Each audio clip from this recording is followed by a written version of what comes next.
Jemi kthyer, jemi live në review, por biseda vazhdon edhe në studio. Absolutisht edhe përgjatë publicitetit, jemi duke diskutuar gjitha zhvillimet, sigurisht mënyra se si është përcjellë edhe në rrjetet sociale, si është interpretuar, kish interpretuar edhe zhvillimet më të reja, ndërkohë që Nikola do më ndihmoj me një informacion të ri. Në Shqip. Në Shqip, absolutisht. Burimi është anglisht, po unë do bëj më të mirën për ta përkthyer. Jam me sigurt që doja dalësh. Jerusalem Post raporton që Trumpi e fillon anglisht. S'ka si për emrat nuk përkthehen. Është seriozisht i gatshëm presidenti Trump, pra është seriozisht i gatshëm që të ndihmojë protestuesit iranian. Por natyrisht është duke diskutuar, është ende çështje diskutimi brenda Shtëpisë së Bardhë, forma se si. E pas ka patur të drejtë një farë mënyrë ditën e sotme zyrtarët iranianë, cilët kanë thënë që këto protestat po bëhen për ta kënaqur zotin Trump, ose i ka pëlqyer komenti zotit Trump? Jo, dyshoj që protestat bëhen për të kënaqur presidentin Trump, protestat bëhen. E thash, e kisha në formë ironike, kuptohet. Tash regjimi do përdori të gjitha mënyrat e veta për të delegitimuar protestuesit. Do ke lexuar Rreziku anglo-amerikan të Enver Hoxhës. Pikërisht. Janë teknikat e njohura këto të delegitimimit protestuesve etj me radhë që përdor çdo regjim përveç forcës brutale që është duke përdorur regjimi ajatollave, po është lajm i mirë që është kjo qasje e kujdesshme, por dhe ky inkurajim që i bëhet protestuesve. Si mund ta ndihmoj? Pra, si mund ta ndihmoj Donald Trump protestën? Ka disa mënyra. Si funksionon arena e marrëdhënieve ndërkombëtare? Në rafshin e asaj që kemi parë, dhe me Madurën dhe me luftën e 12 ditëve, është një sasi Tomahawk është drejtuara drejt establishmentit të Iranit, dekapitimin e regjimit, por kur bëjnë këto ndërhyrje me një kontekst politik shumë të fragmentuar, sepse është në një shtet multietnik, cili mund të shkojë në një ndarje të thellë shoqërore pastaj, nëse autoriteti që i ka mbajtur me dhunë, se ky është problemi pastaj, i ka mbajtur me dhunë për kaq gjatë, bie dhe instanca të ndryshme brenda shtetit, etni të ndryshme ngrihen, rebelohen dhe rreziku është të kalojmë nga një regjim në një shtet të dështuar.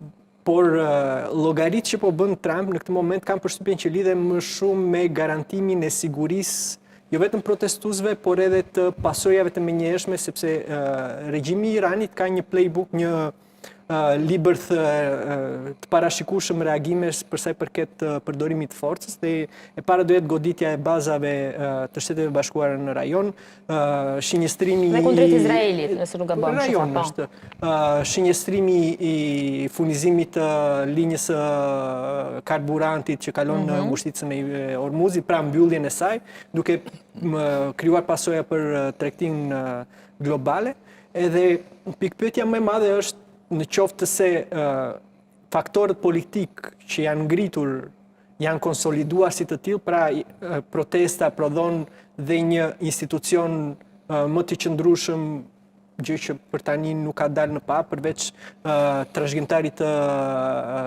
Shaut, Reza Pavli, i cili është një person që ka jetuar jashtë pjesën dërmuese të jetës së tij dhe mund të perceptohet si një kukull e amerikanëve, edhe tek ata që nuk e duan regjimin. Kështu që ka shumë të paparashikuara në skenarje. Folëm pak fare para se të hynim live, nëse nuk gabohem, për figurën e tij. Spari ta ndajmë bisedën në dy elemente. Një është si të rrezohet regjimi dhe dy është çfarë ndodh mbasi bie regjimi. Ne jemi në fazën e parë si të rrezohet regjimi. Keni parasysh që ky është një regjim i cili nuk është si regjimet e tjera, sepse kemi një ndërthurje të religiozitetit të fesë me politikën. Pra kemi shkrirje të fesë. Dhe ai nuk është, Khamenei nuk është vetëm një figurë politike, por është edhe një figurë religioze. Dhe kjo e bën shumë më të vështirë rastin se sa rastet e diktaturave të tjera. Një. Dhe unë besoj që është shumë e vështirë të imagjinojmë ndonjë skenar ku Khamenei të arratiset dhe të shkojë dhe të kërkojë azil diku. Do ishte e pa imagjinueshme. Kishte raportime për tentativë. Kishte raportime nga Izraeli që do të shkojnë në Rusi. Këta janë propaganda fushbëtare. Ka një propagandë shumë të konsoliduar të Izraelit në opinionin publik për të krijuar realitetin që do vetë Izraeli. por ne do duhet të ndajmë cili është realiteti real në Iran nga realiteti imagjinar që krijohen nga botet dhe nga rrjetet propagandistike.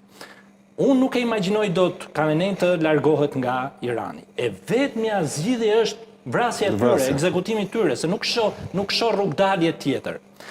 Mirë po, në këtë rast, ne shohim që regjimi nuk ka fraktura nga brenda. Regjimi është shumë i konsoliduar nga brenda për aq sa shohim ne nuk e dim se si është situata andej, por për aq sa perceptojmë nga jashtë, regjimi është shumë i konsoliduar.